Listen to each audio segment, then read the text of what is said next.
Setelah mereka resmi menjadi pasangan suami istri, Wibowo meminta Gara tinggal di sini dulu untuk sementara waktu. Ajak suami kamu ke kamar dulu, mungkin dia ingin istirahat, kata Wibowo pada Mia. Mia mengangguk patuh, dia pun mengajak pria yang sudah menjadi suaminya itu ke kamar. Mari. Lalu Mia melangkah dahulu diikuti oleh Gara. Mia membuka pintu kamar, mengajak Gara untuk masuk ke dalam. Kamarnya ini memang sangat sempit. Hanya berisi dipan kecil dengan kasur yang sudah mengeras. Ada lemari kayu usang yang beberapa bagiannya sudah dimakan rayap. Mia melihat Gara masih berdiri di sana. Temperamental pria itu terlihat sangat baik, begitu tenang. Sementara Mia justru sangat canggung dan merasa gugup. Dia juga melihat bahwa penampilan Gara sangat sederhana, tapi wajahnya sangat tampan dan kulitnya juga putih. Mia jadi berpikir jika nasibnya tidak akan terlalu buruk menikah dengan pria ini daripada dia harus menjadi istri ketiga Pak Anton. Begini kamarku. Tapi aku tidak yakin kamu akan betah. Pria itu mengulas senyuman tipis. Tidak masalah bagaimanapun keadaannya, aku pasti akan betah karena tinggal bersama istriku. Mia mengerutkan keningnya. Didengar dari nada bicaranya, sepertinya pria ini sama sekali tidak menganggap dirinya asing. Apa sebelumnya kita pernah bertemu? Mia bertanya seperti itu. Gara mengangguk kecil, tentu saja kita pernah bertemu. Aku tidak mungkin sembarangan melamar seorang wanita yang belum aku ketahui sebelumnya. Jadi aku sudah pernah melihatmu sebelum ini. Hanya saja, aku tidak tahu bagaimana kehidupanmu di dalam keluargamu ini. Mia menautkan kedua alisnya. Di mana kita pernah bertemu? Dia mencoba mengingat-ingat, mungkin saja ada yang terlupa selama ini. Gara lagi-lagi tersenyum kecil. Pasti kamu tidak mengingatnya.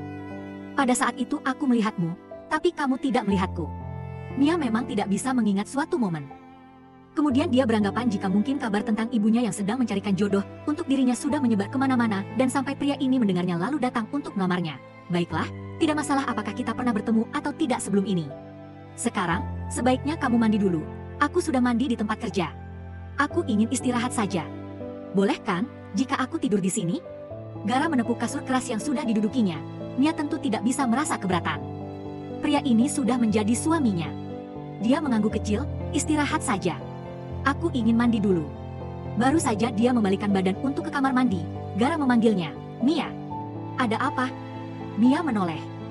Menatap kedua mata pekat pria itu. Apa kamu tidak suka dengan pernikahan kita? Kalau kamu tidak suka, bilang saja. Aku tahu kamu hanya terpaksa karena tuntutan keluarga kamu, kan? Pertanyaan Gara ini lebih seperti sebuah pilihan untuk dirinya. Tapi untuk apa dia harus memilih jika sekarang? Sedangkan pernikahan mereka telah sah tercatat di Departemen Agama. Mia tertegun beberapa saat.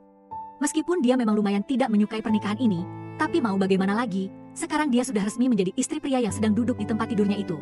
Meskipun aku tidak suka, tapi kurasa ini lebih baik. Siapa tahu setelah menikah, mereka tidak akan membenciku lagi. Gara menautkan kedua alisnya. Tatapannya kali ini penuh rasa penasaran. Kenapa mereka membencimu? Sesaat Mia terdiam, rasanya tidak pantas jika dia tiba-tiba bercerai tentang kesedihannya. Mereka baru saja menikah. Lalu dia menggelengkan kepalanya, lupakan saja. Baiklah, aku mandi dulu. Kamu tidur saja. Mia melangkah ke kamar mandi. Gara menatap pintu kamar mandi yang sudah tertutup itu. Banyak hal yang pasti terjadi dalam hidup wanita yang sudah dinikahinya itu. Baiklah, dia akan melihatnya sendiri nanti. Gara merebahkan tubuhnya di atas tempat tidur. Kasur ini lumayan keras dan tidak nyaman untuk dirinya.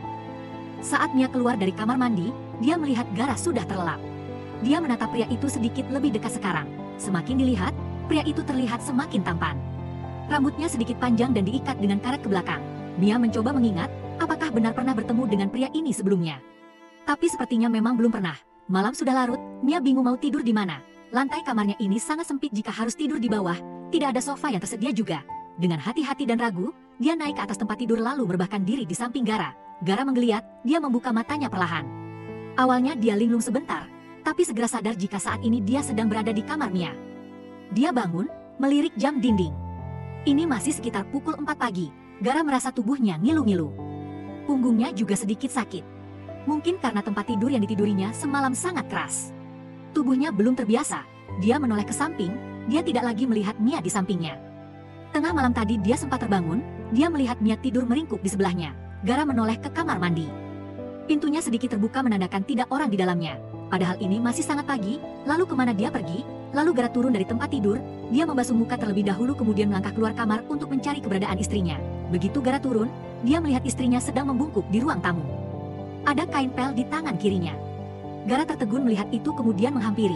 Kenapa harus pagi-pagi sekali kamu sudah mengepel lantai? Mia terkejut dan menoleh. Dia melihat pria itu sudah berdiri di dekatnya. Kamu sudah bangun?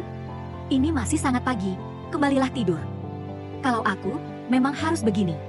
Sebelum mereka bangun, semua pekerjaan rumah harus sudah beres.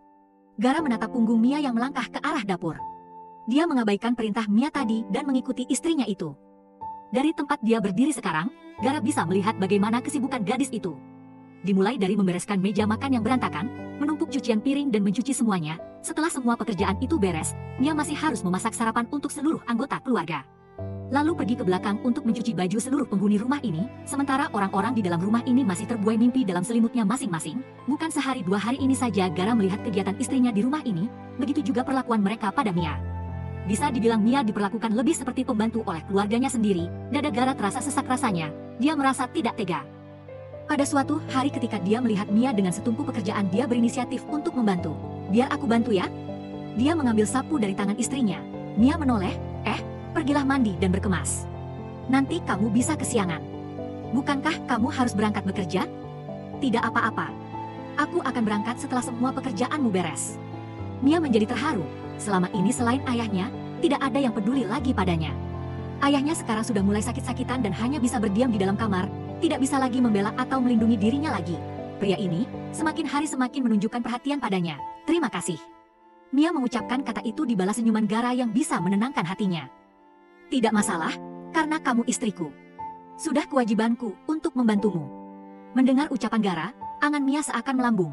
Dia mulai merasa nyaman dengan kehadiran Gara. Meskipun pertemuan mereka sangat singkat dan menikah secara mendadak sekali, 1 bulan setelah pernikahan, mereka sama-sama merasa cocok, lalu berjanji untuk saling menerima satu sama lain. Hanya saja, ada yang membuat Mia tetap bersedih. Pernikahannya ini tidak juga membawa dampak baik bagi dirinya di depan keluarganya. Mereka tetap membencinya. Apalagi asal-usul Gara yang tidak jelas, itu semakin membuat Rita kesal pada Mia dan suaminya. Gara, kamu angkat semua barang belanjaan ini ke dapur, setelah itu kamu bereskan meja makan. Bawa semua cucian piring ke tempatnya. Ini perintah Rita saat Gara baru pulang dari kerja. Gara mengiyakan perintah Bu Rita. Mia melihat suaminya disuruh lagi oleh ibunya. Ibunya tidak segan menunjuk ini itu dan lainnya. Padahal suaminya itu baru saja mau duduk. Sejak pulang dari kerja tadi suaminya belum sempat istirahat. Kopi yang dibuatnya sampai sudah dingin karena belum sempat disentuh oleh suaminya. Rita terus menyuruh Gara. Bukan hanya ibunya saja, tapi Sylvia sang kakak dan Farhan suami Sylvia juga ikut menyuruh Gara. Perasaan Mia mulai tidak enak.